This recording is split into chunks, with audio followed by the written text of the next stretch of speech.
안녕하십니까. 한 주간 잘 지내셨어요? 이번 주에는 모의고사 해설 강의가 있어서 162쪽에 있는 계약금 등의 반환채무 이행의 보장에 관련된 내용과 중개보수에 관련된 내용으로 오늘 1시간만 문제 풀이해 드리겠습니다. 162페이지 문제집입니다.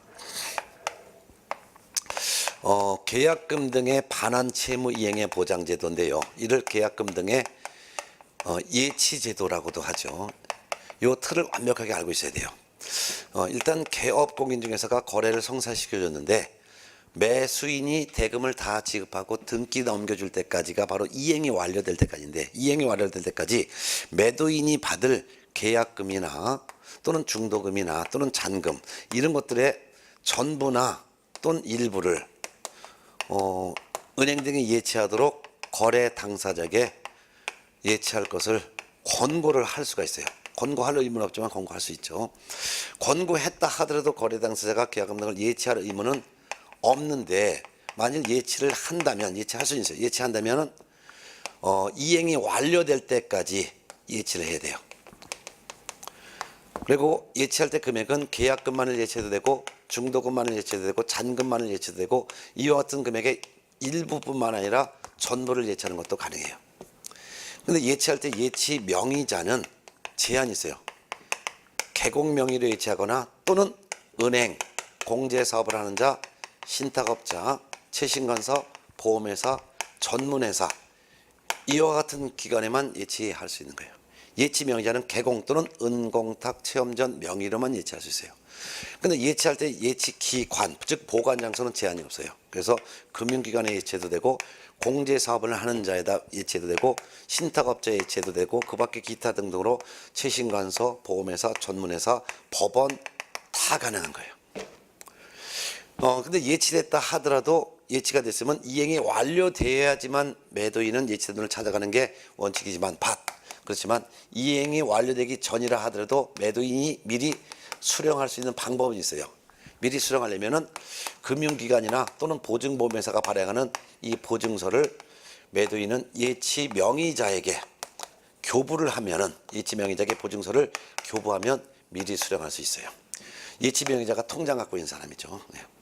특히 예치함에 있어서 개업공인중개사 명의로 예치할 수도 있는데, 개업공인중개사 명의로 예치할 때는 개공에게 4가지 의무가 있어요. 첫 번째는 자기 소유 예치금과는 분리해서 관리를 해야 되고, 두 번째는 거래 당사자 동의가 없다면 예치된 계약금 등을 무단으로 개공이 인출하면 안 돼요. 무단 인출하면 안 되는 거예요. 또한 개공 명의로 예치하면 예치하는 금액만큼의 별도의 보증을 또 설정을 해야 하고, 보증관계 증서 사본 등을 거래 당사자에게 교부 제공해야 돼요. 그리고 거래 당사자와 이행이 완료가 되었을 때 예치된 돈을 매도인이 인출해도 좋다라는 것에 대한 동의 방법에 대해서 약정을 해야 되고, 중간에 매도인과 매수인이 해약을 하게 되면 예치된 돈을 매수인이 다시 인출해도 좋다라는 것에 대해서 동의한다라고 약정을 해야 되며, 개공 명의로 예치하면 예치하는 금액만큼의 보증을 설정해야 하잖아요. 만약 개공 명의로 3억을 예치한다면 3억만큼의 보험을 설정하게 들어간 보증보험료 있죠. 보증료. 요거를 갖다가 매수인이 부담한다 라는 것을 약정을 해야 돼. 약정해야 되는 거죠. 이런 약정이죠. 이런 의무를 이행하지 않았을 때는 업무정지 처분을 할 수 있는데, 업무정지 기간은 1달간 업무정지하도록 되어 있어요. 이게 이제 기본적인 개념이고, 이 정도는 머릿속에 암기가 되어 있어야 되는 거예요. 이게 최소 암기할 사항이에요. 네. 자, 그러면 50번 문제를 봅니다. 162쪽에 있는 50번 문제부터 한번 볼까요? 50번 문제. 네. 계약금 등의 반환채무 이행 보장에 관한 설명이다. 옳은 것은 1번 개공은 거래의 안전을 보장하기 위해서 거래계약의 이행이 완료될 때까지, 거래계약의 이행이 완료될 때까지라는 것은 매도인이 매수인에게 등기서류 넘겨줄 때까지예요. 거래 당사자에게 계약금 등을 예치하도록 권고해야 된다? 아니죠. 권고를 할 수 있다죠. 하여야 할 의무는 없어요. 권고할 수 있습니다. 네.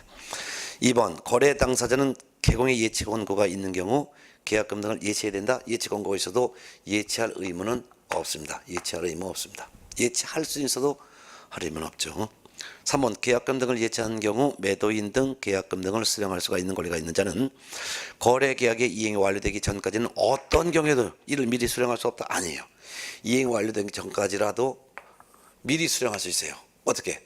금융기관이나 보증보험회사가 발행하는 보증서를 예치 명의자에게 교부한다면 미리 수령할 수도 있어요.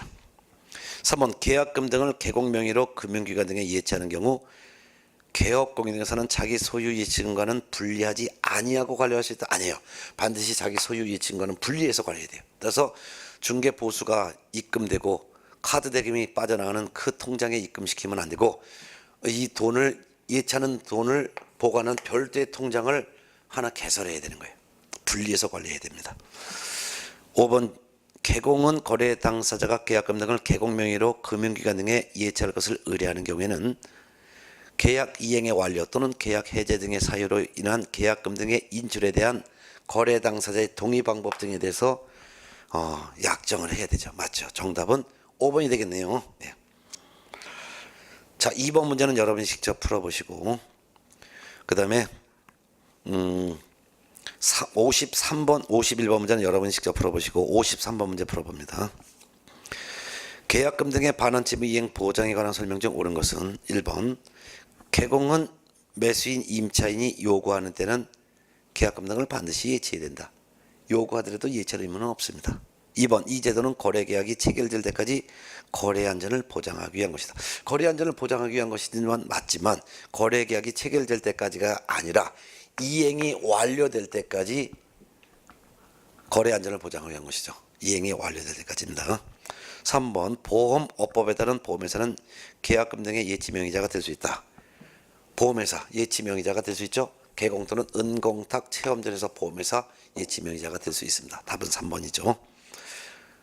4번 개공은 계약금 등을 자기 명의로 금융기관 등에 예치하는 경우에는 반드시 자기 소유의 예치금과는 분리하여 관리할 필요는 없다? 아닙니다. 반드시 자기 소유 예치금과는 분리해서 관리해야 될 의무가 있습니다. 5번 계약금 등을 예치한 경우 매도인, 임대인 등 계약금 등을 수령할 수 있는 권리가 있는 권리자는 당해 계약을 해지한 때 계약금 등의 반환을 보장하는 내용의 금융기관 또는 보증보험회사가 발행하는 보증서를 계약금 등의 예치기관에 교부하고 계약금 등을 미리 수령할 수 있다. 아닙니다. 보증서를 누구한테? 예치기관이 아니라 예치명의자에게 교부하고 미리 수령할 수 있습니다. 답은 3번이죠. 자, 이렇게 해서 보셨습니다. 그 다음에 54번 문제 보겠습니다. 계약금 등의 반환채무 이행 보장에 관한 설명 중 옳은 것은 1번 개공은 거래계약과 관련된 계약금 등을 자기 명의로 금융기관 등에 예치하는 경우에는 자기 소유 예치금과는 분리하여 관리하지 않을 수 있다. 반드시 분리해서 관리해야 됩니다. 2번 개공은 계약금 등을 자기 명의로 금융기관 등에 예치하는 경우 예치된 계약금 등을 거래 당사자 동의 없이 인출할 수 있다. 거래 당사자 동의 없이는 인출할 수가 없습니다. 3번 개공은 계약금 등을 채신관서 명의로 금융기관 등에 예치하는 경우에는 예치 대상이 되는 계약금 등에 해당하는 금액을 보장하는 보증을 설정해야 된다. 의무 없습니다. 개공 명의로 예치할 때는 이와 같은 의무가 있지만 보증 설정 의무가 있지만 개공 명의로 예치한 것이 아니라 채신관서 명의로 예치할 때 즉 은공탁 체험전 명의로 예치할 때는 이와 같은 의무는 전혀 없습니다. 4번 개공은 거래 당사자가 계약금 등을 개공 명의로 예치할 것을 의뢰하는 경우에는 계약 해제 등의 사유로 인한 계약금 등의 인출에 대한 거래 당사자의 동의 방법 등에 대해서 예치기관과 약정해야 된다. 아닙니다. 개공과 거래 당사자가 약정해야 되는 거죠. 개공하고 거래 당사자가 약정하는 거예요. 즉 이행이 완료되면 매도인이 돈 인출해도 좋다라고 매수인과 약정. 중간에 계약이 해제되면 예치된 돈을 그때는 매수인이 인출해도 좋다라는 것에 대한 동의약정. 보증 설정하는 데 들어간 비용은 매수인이 부담한다라고 매수인과 약정. 그래서 거래 당사자와 개공이 약정하는 것이죠. 5번 개공이 계약금 등을 자기 명의로 예치하는 경우 계약금 등 반환채무 이행 보장에 관한 의무를 이행하지 않은 경우 한 달 업무 정지 처분을 받을 수 있다. 맞습니다. 결국 옳은 것은 5번이 되겠죠. 네. 자, 그 다음에 이제 교재는 166쪽으로 나갑니다. 개공의 보수인데요. 개공의 보수에서도 해마다 두 문제가 출제됩니다. 보수에서는 서술형의 문제로 한 문제가 출제되고 중개보수 계산 문제가 한 문제가 출제됩니다. 따라서 총 두 문제가 출제가 되죠. 자, 그러면 이 중개보수도 명확하게 틀을 잡고 있어야 되는데 중개보수에 대한 166페이지 전반적인 개념을 한번 살펴봅니다. 중개보수에 대한 개념. 개공의 보수는 중개보수가 있고 그 다음에 실비가 있는데 두 가지를 다 받을 수 있습니다. 전부 다가 공인중개사 법에 규정되어 있는 범위 내에서만 받을 수 있죠. 중개보수는 중개 대상물에 대한 중개를 완성해 준 대가인데 중개가 완성됐을 때 거래 당사자로부터 각각 받습니다. 법정 보수만 적용됩니다. 근데 중개 대상물이 아닌 물건이라면 법정 보수가 적용되지 않고 아무리 중개 대상물이라 하더라도 중개 업무가 아닌 업무라면 분양 대행 또는 관리 대행 이건 법정 보수가 적용되지 않습니다. 그래서 법정 보수가 적용되려면 부동산이라는 중개 대상물에 대한 중개 업무에 대한 대가가 법정 보수가 적용되는 것이고 각각 받습니다.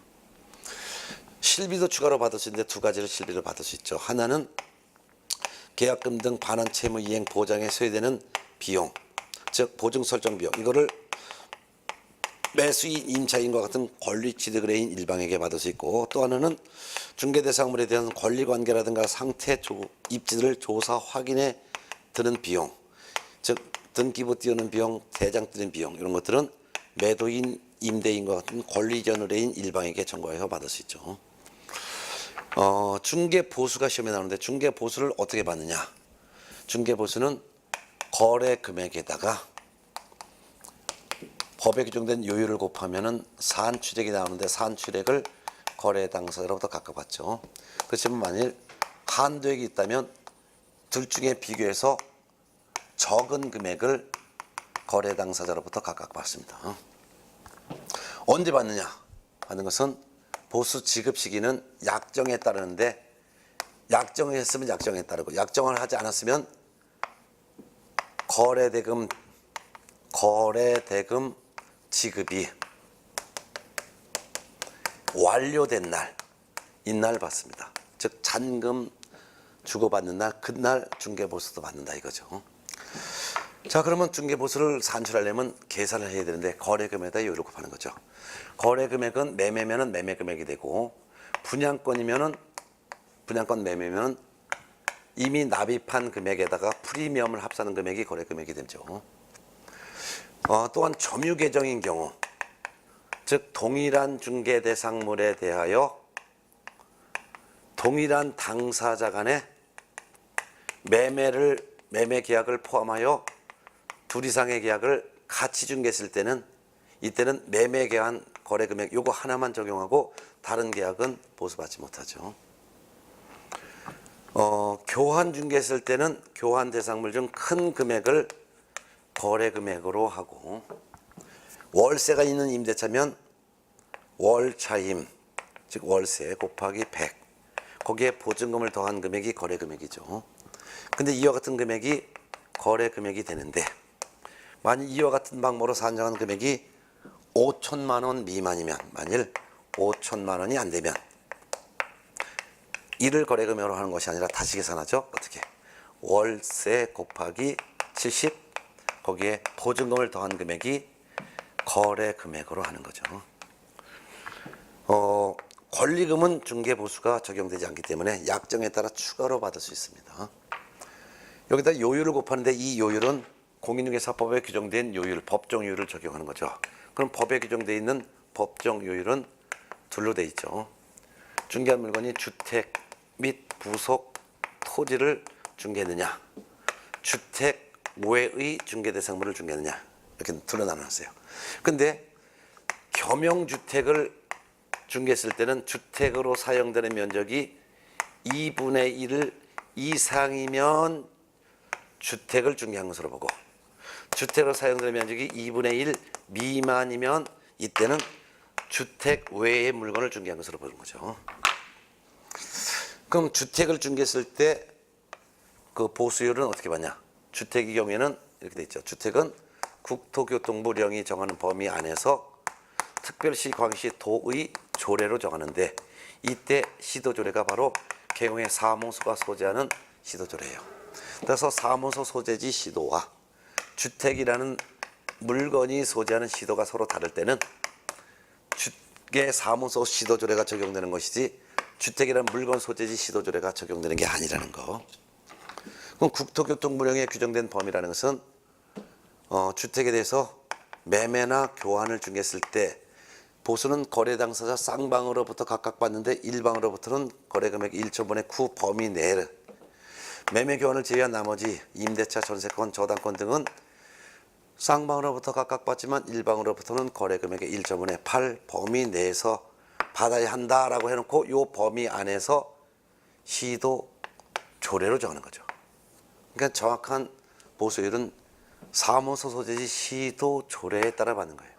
전국이 다 다릅니다.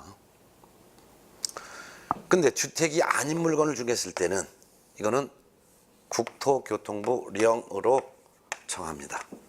국토교통부령을 봤더니 국토교통부령에서는 둘로 나눴어요. 주택 외니까 주택과 부속 토지를 제외한 나머지니까 오피스텔, 상가, 토지, 공장, 창고, 뭐 임목, 공장재단, 광업재단 이런 것들이 다 해당되는 거죠. 그리고 주택으로 사용되는 면적이 2분의 1 미만인 겸용주택도 여기에 해당되는 거죠.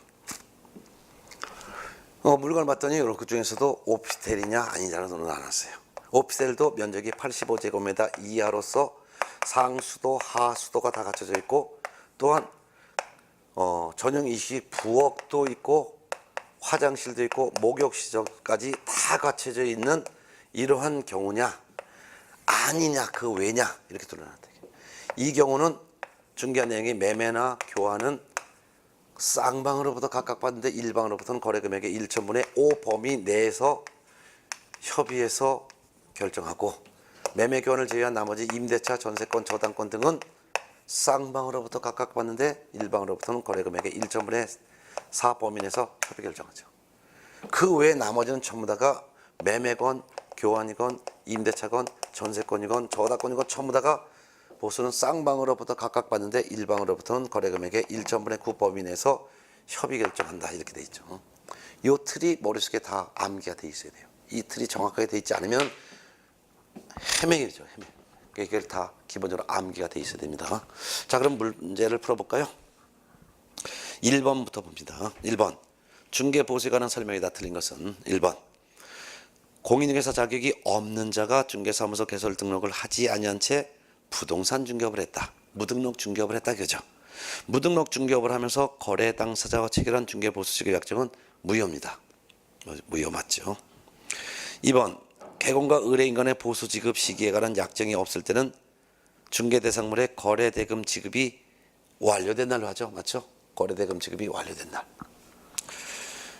3번 주택 가로고 부속 토지를 포함한다. 주택 부속 토지를 포함한 주택 외의 중개 대상물, 주택 외의 중개 대상물에 대해서는 다 하는 거예요. 이거는 주택 외의 중개 대상물에 대한 중개에 대한 보수는 국토교통부령으로 정한다. 맞죠? 네. 4번 부속 토지를 포함한 주택의 중개에 대한 보수는 중개 의뢰인 쌍방으로부터 각각 받되 일방으로부터 받을 수 있는 한도는 매매의 경우에는 거래 금액의 1천분의 9 이내로 한다. 맞죠? 주택 및 부속 토지에 대한 중개 보수는 어떻게 하냐? 국토교통부령이 정하는 범위 안에서 시도 조례를 정하는데 국토교통부령에서는 매매 교환은 1천분의 9 범위 내에서 1천분의 9 범위 내에서 받도록 했으니까 맞죠? 이 범위 내에서 각 시도 조례를 정하니까 국토교통부령에서는 매매의 경우는 주택의 경우 1천분의 9 이내로 한다. 맞습니다.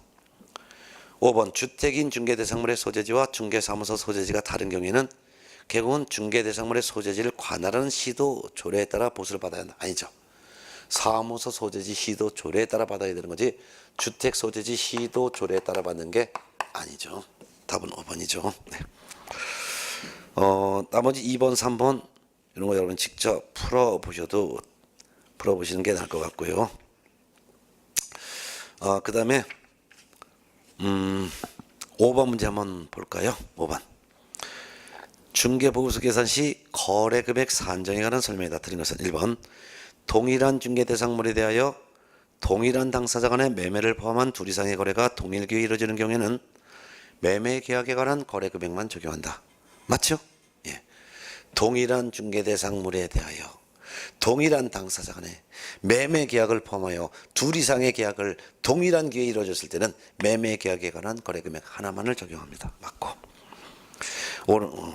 그래서 1번 맞고. 그 다음에 2번 아파트 분양권 전매 중개 시 중개 보수 계산은 분양 금액의 프리미엄을 합산한 금액을 거래 금액으로 한다. 아니죠. 분양권은 이미 납입한 금액에 프리미엄을 합산한 금액을 거래 금액으로 합니다. 그러면 분양 금액은 이거는 무시하는 거예요. 분양 금액은 무시하는 거죠. 틀린 거 답 2번이고 3번 교환 계약의 경우에는 교환 대상 중개 대상물 중 거래 금액이 큰 중개 대상물의 가액을 거래 금액을 한다. 맞죠? 큰 금액. 맞습니다. 4번 임대차 중 보증금 외에 차임이 있는 경우 보증금 더하기 가로 열고 월세 곱하기 100 가로 닫고로 계산하여 5천만 원 미만인 경우에는 보증금 더하기 가로 열고 월세 곱하기 70 가로 닫고를 적용하여 거래금액 적용한다. 맞죠? 월세 곱하기 100 보증금. 근데 이게 5천만 원 미만이면 월세 곱하기 70 거기다 보증금을 더한 금액을 거래금액으로 한다. 맞죠? 5번 보증금 2천만 원에 월세 20만 원 경우 중개보수 산정 시 거래금액은 3,400만 원이 된다. 맞아요. 해볼게요. 보증금 2천이고 월세가 20만 원이에요. 월세 20만 원 곱하기 100 보증금 2천 더해봐요. 그럼 얼마 나와요? 4천. 4천만 원은 이와 같은 금액으로 산정한 법이 5천만 원 미만이죠. 그럼 이게 거래금액이 아니라 다시 계산.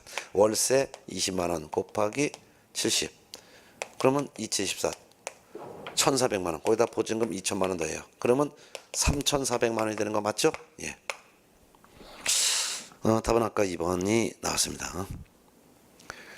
6번 문제는 여러분이 직접 풀어보시고 중요하니까 꼭 알아두셔야 될 사항이고 그 다음에 이제 8번 문제 한번 볼까요? 8번 중개 보수 및 실비에 관한 설명이다. 틀린 것은 1번 실비 한도 등에 관하여 필요한 사항은 국토교통부 령으로 정한다.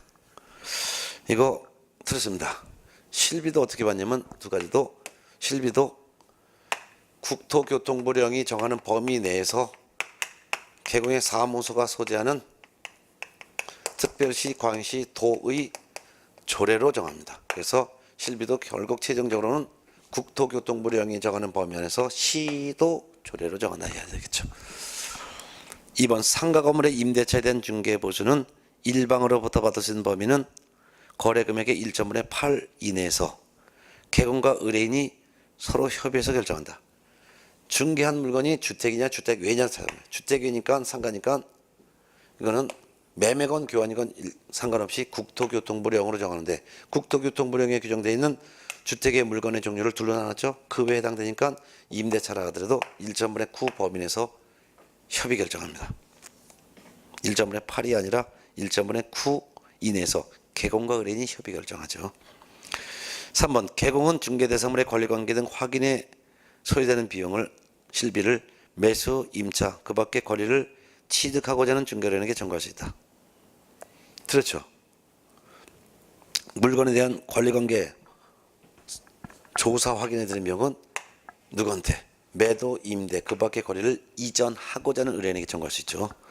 그래서 오른쪽에 해설에서 매도라고 되어 있는 매도가 아니라 매도, 임대, 매도를 도라고 고쳐놓으세요. 그 다음에 4번 질문 봅니다.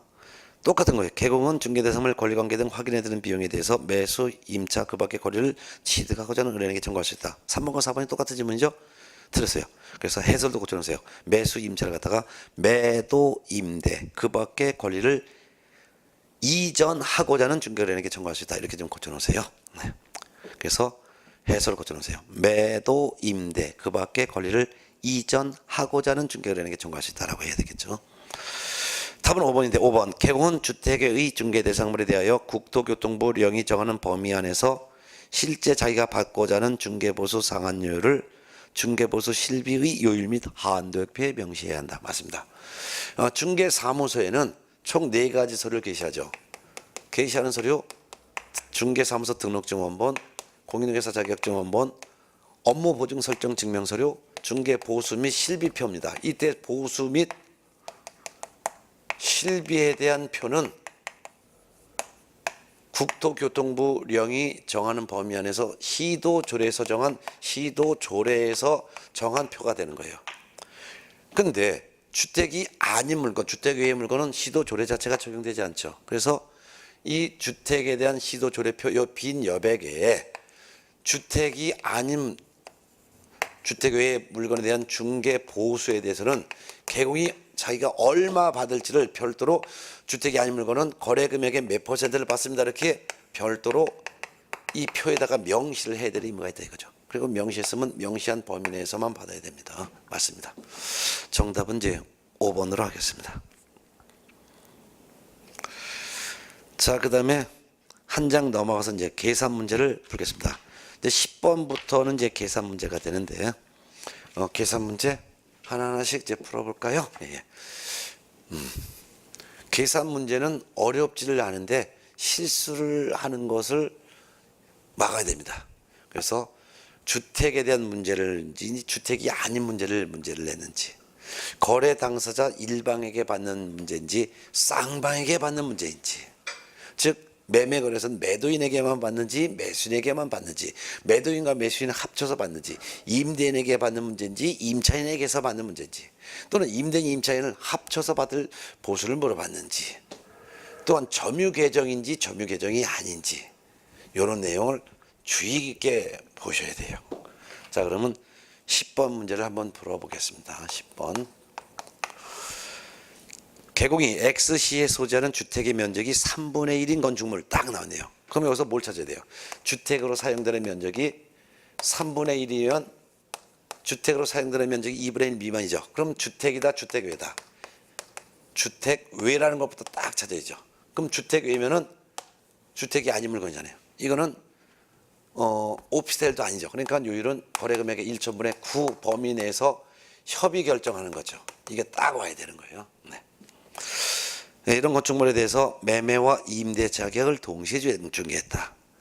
개공이 갑과 을로부터 받을 수 있는 중개 보수 최고액은 갑과 을로부터 받을 수 있는 걸 물어보세요. 갑과 을로부터 받았으니까 쌍방으로부터 받을 수 있다라는 걸 이걸 딱 지켜야죠. 갑으로도 받고 을로부터도 받을 수 있는 총액을 물어본 거예요. 자, 그러면 계약 조건이 나와 있어요. 그리고 매매와 임대차를 같이 중개하다 그랬죠. 매매.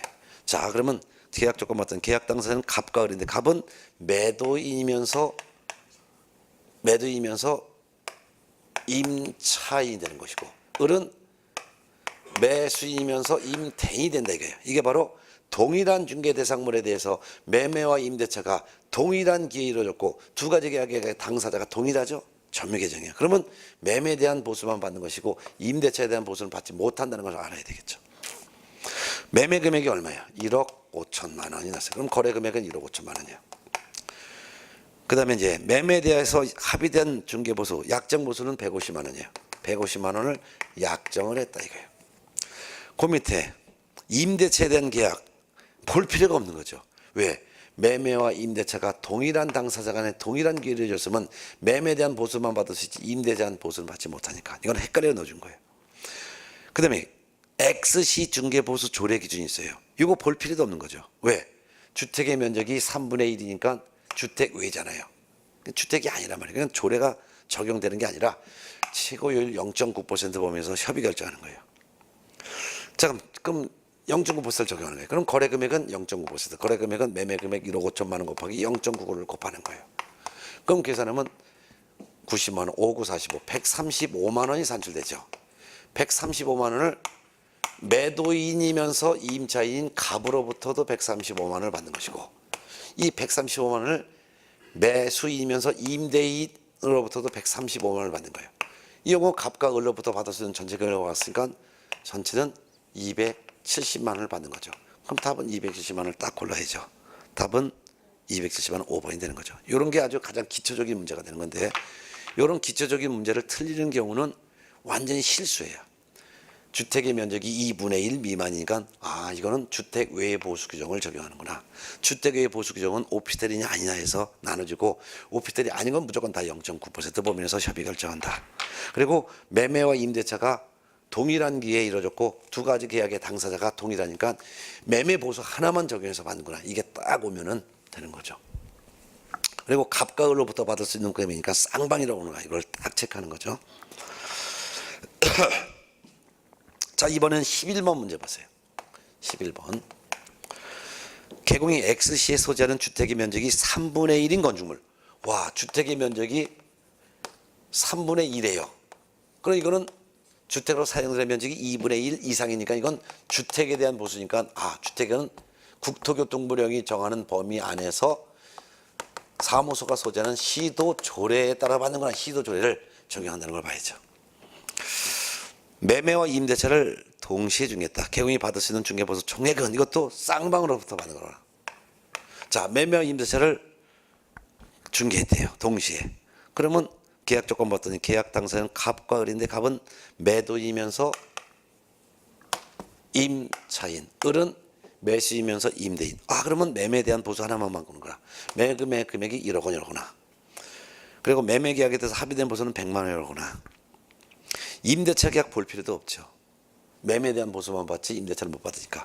근데 주택이니까 조례를 적용. 조례를 찾아보니까 X시 중개보수 조례 기준은 매매 대금이 5천만 원 이상 2억 원 미만이면 상환율은 0.5%. 한도액은 80만 원. 한도액이 80만 원 줘주세요. 그럼 계산해봐요. 매매 금액 1억 원이라고 했잖아요. 그럼 1억 원 곱하기 0.5 하면 50만 원. 산출액과 한도액이 서로 달라. 그럴 때는 적은 걸 받는 거예요. 50만 원. 이 50만 원을 매도인에게도 50만 원. 그래서 매수인에게도 50만 원 각각 받으니까 총 50만 원씩 받으니까 각각 받으니까 총 100만 원이 되는 거죠. 그럼 정답은 3번 100만 원이 나오는 거죠. 이런 거 헷갈리지 않게 비교해서 꼭 문제를 풀어보세요. 자, 이번에는 이제 12번 문제 봅니다. 자, 10번과 11번은 점유 개정 문제고 12번 문제는 좀 주의해서 보셔야 돼요. 12번. Y도의 중개사무소를 둔 개공 A의 중개로 매도인 갑과 매수인 을 간의 주택으로 사용되는 면적이 2분의 1인 건축물이에요. 그럼 주택의 면적이 2분의 1이라는 것은 2분의 1 이상에 해당되는 거예요. 2분의 1 이상에는 2분의 1을 포함해요. 그러니까 이건 주택에 대한 보수가 적용되니까 조례를 봐야 되는구나. 딱 이렇게 잡는 거예요. 자, 이러한 2분의 1인 건축물을 1억 5천만 원에 매매하는 계약을 체결하고 동시에 을이 임차인 병에게 X주택을 보증금 1천만 원, 월차임 30만 원에 임대하는 계약을 체결했다. 이 경우 개공 A가 을로부터 받을 수 있는 중개보수는 을 일방으로부터 받을 수 있는 금액을 물어봤어요. 그리고 박스에 조건이 주어졌어요. 근데 이 경우는 갑이라는 사람과 을이라는 사람의 사이에는 매매 계약이 이루어진 거예요. 그럼 매도인 매수인이야. 얼마? 1억 5천만 원. 근데 이 매수인이 자기가 거주하는 것이 아니라 병에게 임대주는 임대차 계약을 체결했잖아요. 그럼 동일한 중개 대상물이라 하더라도 매매 계약의 당사자는 갑과 을인데 임대차 계약의 당사자는 누구예요? 을과 병이. 그럼 두 가지 계약의 당사자가 다르니까 매매에 대한 보수도 받을 수 있고 임대에 대한 보수도 받을 수 있다 이거예요. 이때 임대차에 대한 조건은 보증금은 1,000만 원, 월세는 30만 원 이렇게 돼 있다 이게. 그럼 두 가지 계약에 대한 보수를 따로따로 받으니까 매매에 대한 보수부터 봐요. 매매에 대한 보수는 1억 5천만 원. 1억 5천만 원이니까 요율을 봤더니 요율이 매매 교환 5천만 원 이상 2억 원 미만은 0.5%래요. 그럼 1억 5천만 원 곱하기 0.5%를 곱하니까 75만 원이 산출돼. 75만 원인데 한도액은 80만 원이야. 그럼 적은 거 75만 원을 갑으로부터도 75만 원을 받고 을로부터도 75만 원을 받는 거예요. 임대차에 대한 중개보수 봐요. 임대차 보수는 월세가 30만 원이에요. 그럼 월세 30만 원 곱하기 일단 100을 해봐요. 그러면 3천만 원. 거기다가 보증금 1,000만 원을 더해요. 그러면 4천만 원. 이와 같이 월세 곱하기 100 곱하기 보증금을 더하는 금액이 5천만 원 미만이면 이를 거래 금액으로 하는 게 아니죠. 다시 계산하는 거죠. 어떻게? 월세 30만 원 곱하기 70. 그럼 3, 7, 21, 2,100만 원. 거기다 보증금 1,000만 원을 더해요. 그러면 거래 금액은 3,100만 원이 되는 거죠. 그럼 거래 금액은 3,100만 원이고 요율을 봤더니 임대차인 경우 5천만 원 미만인 경우는 거래 요율은 0.5%로 주셨어요. 그리고 한도액은 15만 원으로 주셨어요. 한도액은 15만 원. 그러면 계산해봐요. 31만 원 곱하기 0.5%는 5, 3, 15만 원. 15만 원에다가 오히려 15만 5천 원이 산출액이죠. 근데 한도액은 15만 원. 한도액이 적죠. 그러면 산출액을 받는 것이 아니라 한도액 15만 원을 임대인 을로부터도 15만 원. 그 다음에 임차인 병으로부터도 15만 원을 각각 받는 거죠. 근데 여기서 문제는 을로부터 받을 수 있는 금액을 물어봤죠. 그러니까 을로부터는 매매 보수로다가 75만 원, 또한 을로부터는 임대차 보수로 15만 원. 합치니까 총 90만 원이 되겠죠. 그럼 정답을 찾아보면 1번 90만 원이 나오는 거죠. 이런 계산 문제도 명확하게 풀 줄 알아야 되겠죠. 13, 14번 문제는 여러분이 그냥 똑같은 유형의 문제로서 그냥 문제를 풀면 되겠고요. 자, 그 다음에 어디를 볼까 하면 이제 18번 문제를 풀어보겠습니다. 18번 문제가 이제 바로 오피스텔에 대한 문제인데, 오피스텔 문제도 여러분이 잘 주의하셔야 합니다. 네. 계산 문제를 틀리는 분은 거의 사실은 100명에 1명 있을까 말까 하는데 그 1명에 해당되질 마시기 바랍니다. 네. 18번 문제를 봅니다. 네. 개업 공인중개사가 전용 면적 85제곱미터 이하, 전용 면적 85제곱미터 이하인 오피스텔을 중개했어요. 가로고 상하 수도 시설이 갖추어지고 부엌, 화장실, 목욕시설 다 갖춰져야 돼요. 그런 경우 매매 금액이 2억 원으로 거래 계약을 중개했다. 매매 2억. 이 경우 개공이 받을 수 있는 중개보수 총액은 했어요. 총액은 누구한테 받는지 안 나왔고 개공이 받을 수 있는 총액을 물어봤으니까 매도인 매수인 쌍방으로부터 받을 수 있는 금액이라는 뜻이에요. 자, 그러면 오피스텔인데 요 85제곱미터 이하고 다 주거용으로 다 모든 것이 갖춰 있으면 요율은 0.5%죠. 여기서 보수는 최고율을 합의했으니까 1,000분의 5니까 0.5%를 곱하는 거예요. 그럼 2, 5, 10, 100만 원이 나오는 거예요. 이 100만 원을 매도인에게도 100만 원, 매수인에게도 100만 원. 그러니까 총 얼마 받는 거예요? 200만 원. 그럼 답을 찾다 보니까 200만 원 4번이 나오는 거죠. 예. 그 다음에 한 장 넘어가서 19번 문제를 한번 봅니다. 19번 문제. 개공이 전용 면적 85제곱미터 이하인 오피스텔, 가려고 상하 수도 시설이 갖춰진 부엌, 화장실, 목욕시설 모두 갖춰져요. 85제곱미터 이하랍니다. 이것도 맞아요. 자, 근데 보증금 2,600만 원, 월차임인 20만 원, 월세는 20만 원이고 그 다음에 보증금을 2,600만 원으로 임대차 계약을 체결을 중개했습니다. 개공이 임대인으로부터 받을 수 있는 중개보수 총액은 임대인이니까 일방이에요. 일방. 임대인 일방으로부터. 그리고 보수는 최고율을 합의했습니다. 자, 이같이 오피스텔인데 85제곱미터 이하고 모든 것이 다 갖춰 있는 주거용이면 이거는 요율은 몇 퍼센트를 적용하냐? 0.4%를 적용한다는 것을 딱 알아야죠. 그러면 거래금액 봅니다. 20만 원 곱하기 100을 하면 2천만 원. 거기다 보증금 2,600을 더하면 4,600이 나와요. 이와 같이 월세 곱하기 100, 보증금을 더하는 금액이 5천만 원 미만이면 이를 거래금액으로 하는 것이 아니라 다시 계산하는 거죠. 어떻게? 20만 원 곱하기 70. 거기다가 보증금 2,600만 원을 더하는 거예요. 그럼 20만 원 곱하기 70하면 274, 1,400만 원. 1,400만 원에다 2,600을 더하면 거래금액은 4천만 원이 되는 거죠. 4천만 원이니까 요율은 0.4%를 곱해요. 그러면 4, 4, 16만 원이 나오는 거예요. 이 16만 원을 임대인에게도 16만 원, 임차인에게도 16만 원. 근데 여기서 문제는 임대인으로부터 받을 수 있는 금액을 물어봤으니까 16만 원이 되겠죠. 16만 원 찾아보니까 답이 1번에 있는 거죠. 예. 자, 그래서 19번 문제. 그 다음에 이제 20번 문제도 봐요.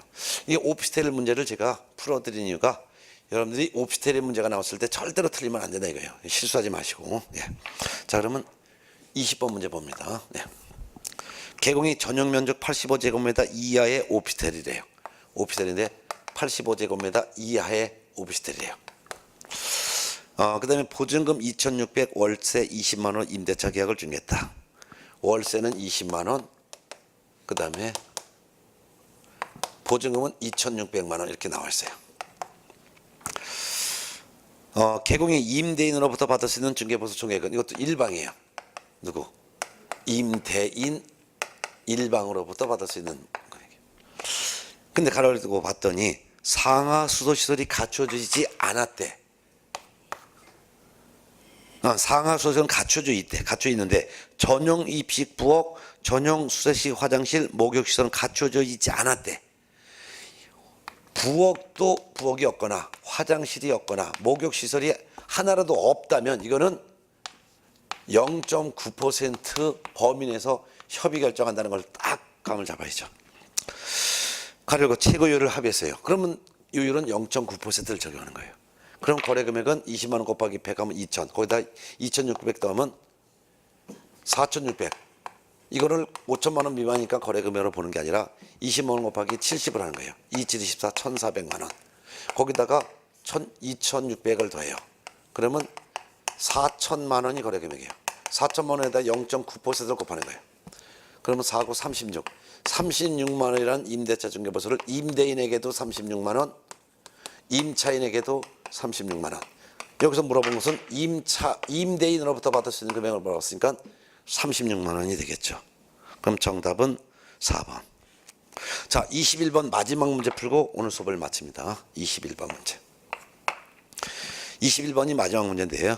갑은 개공 병에게 중개를 위하여 을 소유의 전용 면적 90제곱미터 오피스텔을, 와, 오피스텔인데 90제곱미터래요.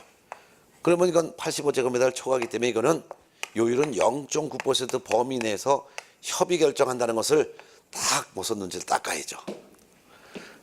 이같이 90제곱미터 오피스텔을 보증금 2,600만 원, 월차임 20만 원 임대차 계약했다. 최고율을 적용했다. 최고율은 0.9%.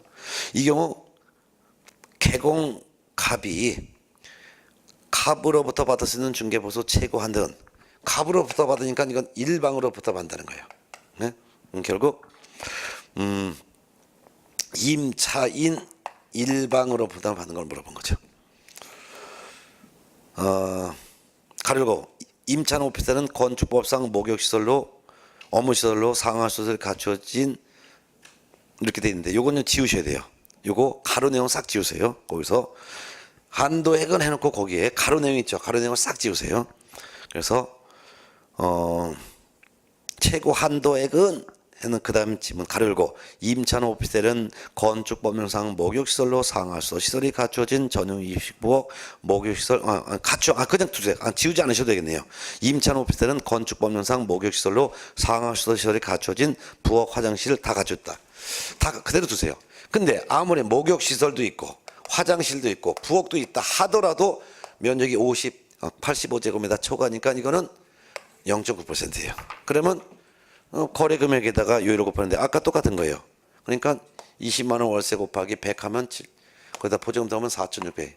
근데 5천만 원 미만이니까 월세 20만 원 곱하기 70을 더하면 1,400. 거기다 보증금 2,600 더하면 거래 금액은 4천만 원이 되는 거죠. 거기다 요율을 0.9%를 곱하는 거예요. 그럼 또 36만 원이 나오는 거예요. 이거 갖다가 임차인으로부터도 36만 원, 임대인으로부터도 36만 원을 받으니까 문제에서는 임차인으로부터 받을 수 있는 금액 36만 원이 되는 거겠죠. 그럼 정답은 1번 36만 원이 되겠네요. 자, 이렇게 해서 이번 시간에는 중개보수까지 했습니다. 다음 시간은 교재 180페이지 있는 교육보칙협회부터 할 건데요. 다음 주에 아마 여러분들이 여름철이기 때문에 아마 휴가가 있지 않을까 생각을 하는데, 그래서 다음 주에 혹시 여름 휴가가 있으면은 한 주 쉬고 그 다음 주 8월 첫째 주부터 수업을 할 것 같습니다. 자, 그러면 다음 시간에 다시 뵐까요? 수고하셨습니다.